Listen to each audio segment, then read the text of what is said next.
السلام عليكم ورحمة الله وبركاته.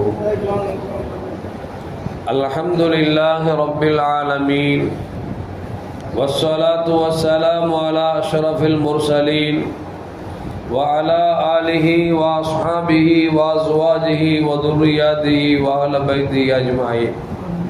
சங்கைக்கும் மென்மைக்கும் உரிய பெரியோர்களே, சகோதரர்களே, எல்லாம் வல்ல அல்லாஹு ஜல்ல ஜலாலுஹு நாம் செய்யக்கூடிய எல்லா நற்காரியங்களையும் முகஸ்துதியின்றி இஹ்லாஸான முறையில் இறைவனுக்காக மட்டுமே செய்யப்பட்ட நல்வணக்கங்களில் நம் வணக்கங்களை அல்லாஹ் அங்கீகரித்துக் கொள்வானாக.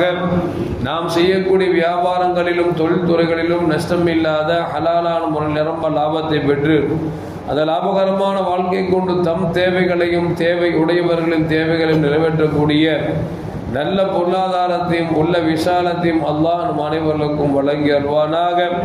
கஞ்சத்தனம் என்கிற தீய பண்பை விட்டு அல்லாஹ் நம்மை பாதுகாத்துக் கொள்வானாக. நம் கரங்களை என்றென்றும் கொடுக்கும் கரங்களாக ஆக்கி அருள்வானாக. யாசிக்கும் கரத்தை விட்டு அல்லாஹ் நம்மை பாதுகாத்துக் கொள்வானாக. நம்மை இந்த உலகத்தில் வாழ வைக்கும் காலமெல்லாம் நோய் நொடியின்றி உடல் ஆரோக்கியத்தோடு அல்லாஹ் நம்மை வாழ செய்வானாக. அந்த ஆரோக்கியமான வாழ்க்கை கொண்டு அல்லாஹ் ரசூலை நெருங்கக்கூடிய அனைத்து நல்ல பொருள்களையும் புரியக்கூடிய நல்ல முத்தகீன்களின் கூட்டத்தில் அல்லாஹ் நம்மை ஆக்கி அருள்வானாக. திடீர் மரணங்களை விட்டும் தீய மரணங்களை விட்டும் நம்மையும் நம் குடும்பத்தையும் நம் சமூகத்தையும் அல்லாஹ் முழுமையான முறையில் பாதுகாத்துக் கொள்வானாக. மருத்துவமனையின் செலவினங்களை விட்டும் வேதனைகளை விட்டும் அல்லாஹ் நம்மை காத்தருள்வானாக. நம்மில் யாரெல்லாம் நோயால் பாதிக்கப்பட்டு வீடே கதி என்றும் ஆஸ்பத்திரியை கதி என்றும் அல்லல் பட்டும் அவதியுற்றும் இருக்கிறார்களோ அத்தனை மக்களுக்கும் வெகு விரைவில் நோயை போக்கி உடல் ஆரோக்கியத்தை வழங்குவதோடு அவர்களை கொண்டு அவர்கள் குடும்பத்திற்கும் சமூகத்திற்கும் பலன் தரக்கூடிய மக்களாக ஆக்கி அருள்வானாக. நாம் இந்த உலகத்தில் வாழ்ந்து மறைகிற நேரத்தில் லா இலாஹ இல்லல்லாஹ் முஹம்மது ரசூலுல்லாஹ் என்ற கலிமாவை மொழிந்து ஜன்னத்துல் ஃபிர்தௌஸை கண்ணால் கண்டு ஆக மகிழ்ந்து சிரித்த வண்ணமா மரணிக்கக்கூடிய நல்வாக்கி பெற்ற மக்களில் அல்லாஹ் நம்மை ஆக்கி அருள்வானாக. மரணித்தும் மரணிக்காத இறைநேசரின் கூட்டத்தில் அல்லாஹ் நம்மை ஆக்கி அருள்வானாக. நாளை மறுமையில முத்து முஹம்மது ரசூலுல்லாஹி ஸல்லல்லாஹு அலைஹி வஸல்லம் அவர்களின் திருக்கரங்களால் ஹவுதுல் கௌசர் என்கிற தடாகத்தில் நீர் பருகி அன்னாரின் ஷஃபாஅத்தை பெற்று அன்னாரின் கரம் பிடித்து ஜன்னத்துல் ஃபிர்தௌஸ் என்ற உயர்ந்த சொர்க்கத்தில் அவள் அருகாமையில் அமரக்கூடிய நல்வாக்கியம் பெற்ற மக்களில் அல்லாஹ் நம்மை ஆக்கி அருள்வானாக. எல்லாவற்றுக்கும் மேலாக இறை அன்பை பெற்று இறைவனை பார்த்து பரவசம் அடையக்கூடிய அவன் லிக்காவையும் ரிதாவையும் பெற்ற மக்களில் அல்லாஹ் நம்மை ஆக்கி அருள்வானாக. அருமையான மூமின்களே, அல்லாஹு ஜல்ல ஜலாலுஹு வானத்தையும் பூமியையும் படைத்து அதில் உள்ள அனைத்தையும் படைத்து அதை அனைத்தையும் அனுபவிப்பதற்காகவே மனிதனை அல்லாஹ் படைத்தான். அந்த மனிதனை ஏன் படைத்தான் என்று சொன்னால் படைத்த ரப்பை வணங்குவதற்காக படைத்தான். மனிதன் தனக்கு தேவையானதை உலகத்தில் இருக்கக்கூடிய எல்லாவற்றையும் அனுபவித்துக் கொள்கிறான். ஆனால் அல்லாஹ்வை வணங்குவதற்கு மறந்து கொண்டிருக்கிற நிலையில் இருந்து கொண்டிருக்கிறான். அல்லாஹு ஜல்ல ஜலால் அந்த விதத்தில் பார்க்கிற பொழுது நம்மை எல்லாம் காலையில் ஃபஜ்ர் தொழ வைத்திருக்கிறான் என்று சொன்னால் நாம் அவனுடைய அருளுக்கு சொந்தக்காரர் என்பதில் இந்த மாற்று கருத்தும் அல்ல. அது மட்டுமல்ல, அருமையான மூமின்களே, அல்லாஹு ஜல்ல ஜலாலும் உலகத்தில் எண்ணற்ற நியமத்துகளை கொடுத்திருக்கிறான். ஒரு வசனத்தில் சொல்லுவான், இன் தஅது நிஅமத்தல்லாஹி லா துஹ்ஸூஹா. நான் கொடுத்திருக்கிற நியமத்தை நீங்க உட்கார்ந்து எண்ண ஆரம்பிச்சா உங்களால் எண்ணவே முடியாது. நேரமும் இருக்காது, காலமும் இருக்காது. அவ்வளவு நியமத்துக்களை செஞ்சிருக்கிறான். நம்ம உடலை எடுத்துக்கொண்டோம் என்று சொன்னால் இன்னைக்கு நைட்டு தூங்கணும், பகலில் இருந்துச்சோம், காலையில் கை கால் முகத்தை ஒன்று செஞ்சோம், பள்ளிவாசல் தொழுகிறோம் அப்படின்னா அல்லாஹ்வுடைய நியமத்திலாம் நம்மளால் ஒன்றுமே பண்ண முடியாது. எண்ணற்ற நியமத்துகளை பண்ணியிருக்கிறான். அந்த படுத்திருக்கிற நேரத்தில் ஒரு சின்ன நரம்பு இழுத்துக்குச்சுன்னு வச்சுக்கங்களேன், எந்திக்க முடியுமா? அல்லது நம்ம பழுதாக வளர்க்க முடியுமா? பாத்ரூம் போக முடியுமா? எதுவுமே செய்ய முடியாது. இப்போ அல்லாஹ் ஜல்ல ஜலால் எவ்வளோ நியமத்தை கொடுத்துருக்கிறான். அந்த நியமத்துக்கு நம்ம எப்படி நன்றி செலுத்துகிறோம் அப்படின்னா மிக மிக அல்லாஹ் சொல்கிறான், நன்றி செலுத்தக்கூடிய அடியாருமே குறைவானவர்கள் அப்படிங்கிறான். இப்போ நம்ம அல்லாஹ் நமக்கு கொடுத்த நியமத்திற்கு நாம் நன்றி செலுத்த வேண்டும் என்பதை அல்லாஹு ஜல்ல ஜலாலுஹு எதிர்பார்க்கிறான் என்பதைத்தான் இந்த குர்ஆன் வசனம் நமக்கு சொல்லி தருகிறது. இன்னொரு வசனத்தில் அல்லாஹ் சொல்லுவான், அம்மா பினிஅமத்தி ரப்பிக ஃபஹத்திஸ், அல்லாஹ் உங்களுக்கு என்ன நேமத்தை கொடுத்துருக்கிறானோ அதை பத்தி பேசுங்க அப்படிங்கிறான், அதை நினைச்சு பாருங்க அப்படிங்கிறான். இப்போ நமக்கு அல்லாஹ் ஜல்ல ஜலாலுஹு உடல்ல எந்த விதமான குறைபாடும் இல்லாமல் கொடுத்திருக்க உறுப்புகளை சரியான முறையில் செயல்பட செய்கிறான் என்று சொன்னால் அந்த ஒவ்வொரு நேமத்தையும் நினைத்து ரப்புக்கு நம்ம நன்றி செலுத்துவது கட்டாய கடமைப்பட்டிருக்கிறோம். நேற்று ஒரு ஃபோன் வந்துச்சு, ஒரு பெண்மணி ஃபோன் பண்ணுறாங்க. அதற்கு உங்களுக்கு தெரியுமா என்ன, என் பொண்ணு சாஃப்ட்வேரில் வேலை செஞ்சுட்டு இருந்தா திடீர்னு ஒரு வைரஸ் காய்ச்சல் வந்துச்சு, ஒரு கண் பார்வை இழந்து விட்டார். எவ்வளோ வருத்தமான செய்தி.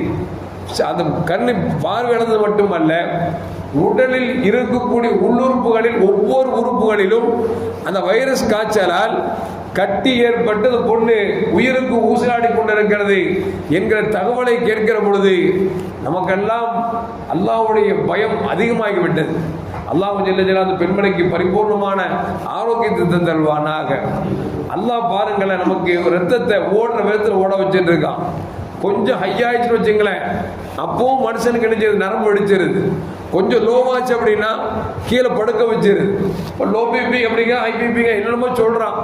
எதுக்கு சொல்ல வர்றான் அப்படின்னா, ஓடுற ரத்தம் கொஞ்சம் வேகமாக ஓடிட்டா அப்பவும் ஆபத்தான், கொஞ்சம் மெதுவாக ஓடிட்டா அப்பவும் ஆபத்தான்.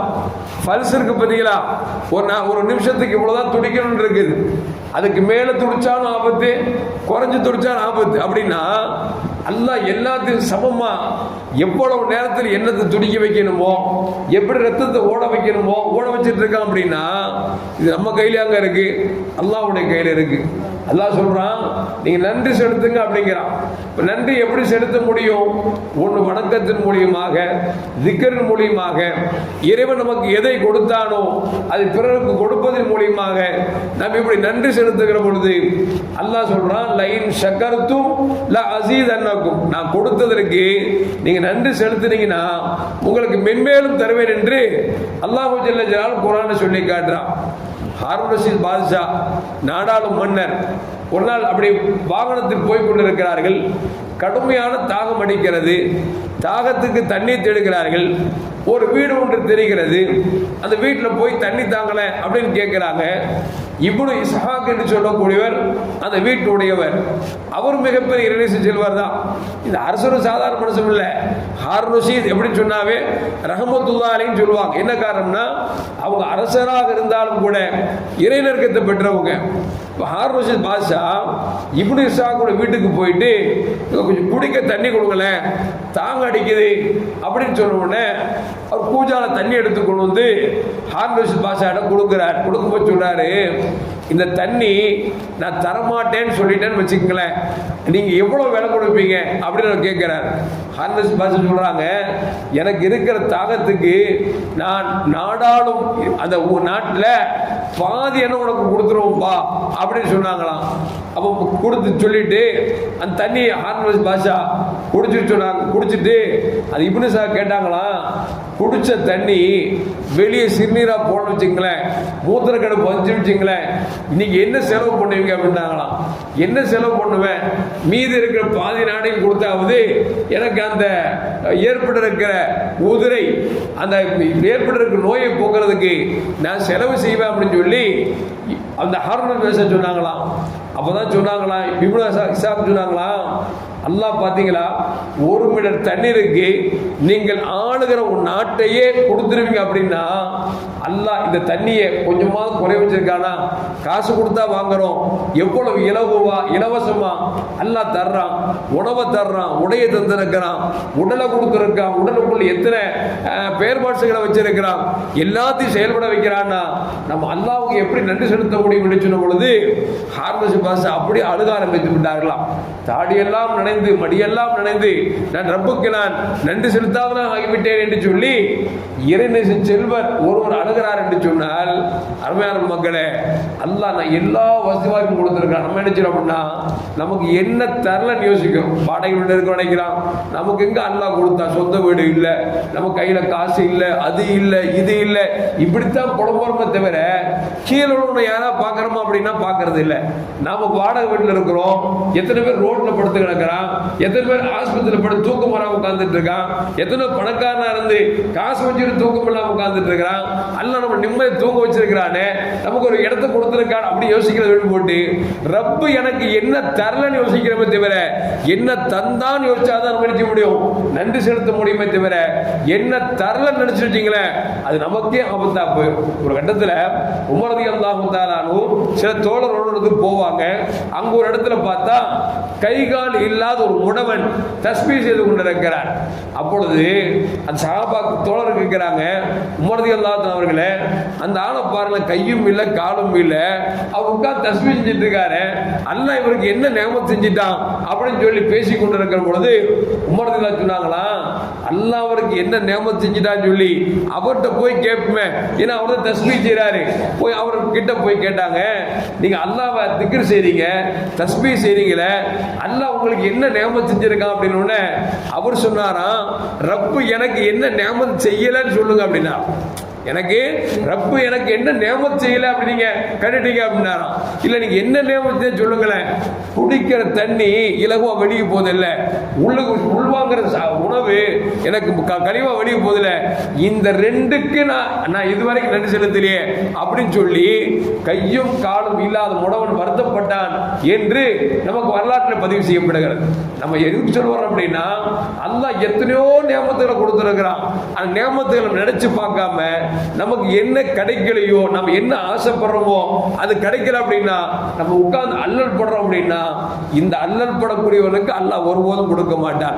கொடுத்ததை கொண்டு நன்றி செலுத்தலாம் பாருங்க, அவனுக்கு அல்லாஹ் அள்ளி அள்ளி மீண்டும் மீண்டும் கொடுப்பான் என்பதை இறைவசனம் சொல்லி தருகிறது.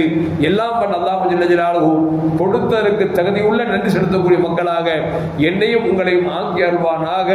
அஸ்ஸலாமு அலைக்கும் வரஹ்மத்துல்லாஹி வபரகாத்துஹு. ஸல்லல்லாஹு அலா முஹம்மது அலைஹி வஸல்லம். ஸல்லல்லாஹு அலா முஹம்மது ஸல்லல்லாஹு அலைஹி வஸல்லம். ஸல்லல்லாஹு அலா முஹம்மது யா ரப்பி ஸல்லி அலைஹி வஸல்லிம்.